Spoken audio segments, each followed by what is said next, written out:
Ketika hampir genap waktunya diangkat ke surga, Yesus mengarahkan pandangannya pergi ke Yerusalem. Diutusnya beberapa utusan mendahului dia. Mereka itu pergi lalu masuk ke sebuah desa orang Samaria untuk mempersiapkan segala sesuatu baginya. Tetapi orang-orang Samaria di situ tidak mau menerima dia karena perjalanannya menuju Yerusalem. Ketika dua muridnya, yaitu Yakobus dan Yohanes, melihat hal itu, mereka berkata, "Tuhan, bolehkah kami menurunkan api dari langit untuk membinasakan mereka?" Tetapi Yesus berpaling dan menegur mereka, "Kalian tidak tahu apa yang kalian inginkan. Anak manusia datang bukan untuk membinasakan orang, melainkan untuk menyelamatkannya." Lalu mereka pergi ke desa lain. Demikianlah sabda Tuhan.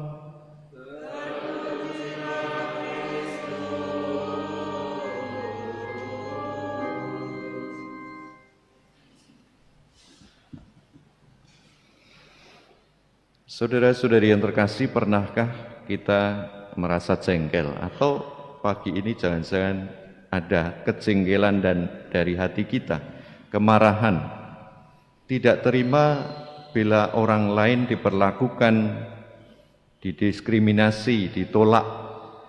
Orang itu adalah orang yang kita sayangi misalnya, tidak dianggap misalnya.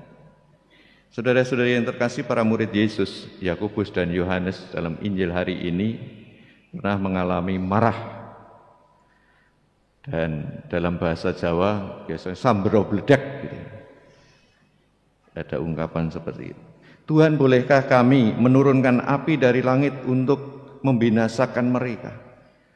Sambro bledek, kurang ajar. Dan Yesus segera menegur mereka, mengingatkan tujuan Yesus datang, dan mereka adalah murid-muridnya. Sebagai murid harusnya mengikuti jalan gurunya. Yesus datang bukan untuk membinasakan, tetapi untuk menyelamatkan. Maka murid itu ya ikut gurunya, jangan jalan sendiri, jangan semaunya sendiri. Ikut ajarannya, ikut perjuangannya, ikut tindakannya, mencontoh tindakannya. Itulah murid yang sejati.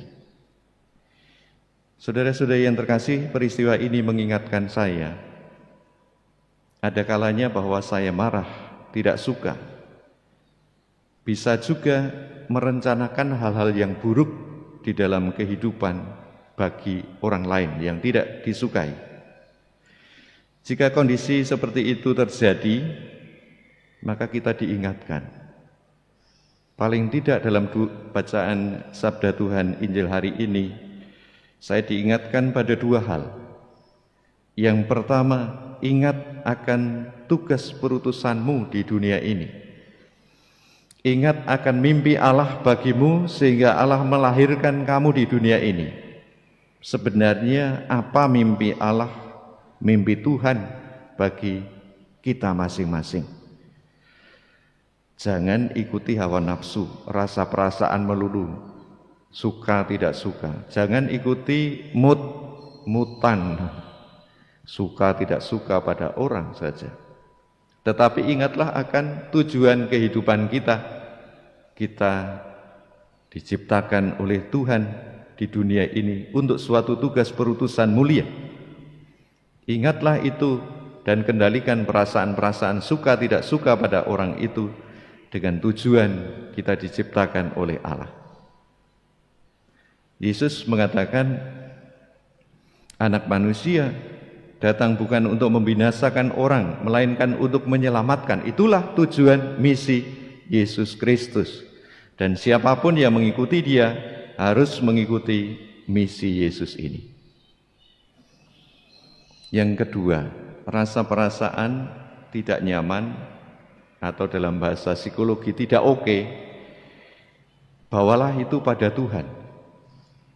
Ketika kedua murid itu marah, jengkel, karena apa yang dipersiapkan untuk perjalanan Yesus itu tidak diterima oleh orang-orang Samaria, mereka tidak bertindak sendiri, tetapi datang kepada Yesus. Bolehkah kami menurunkan api dari langit?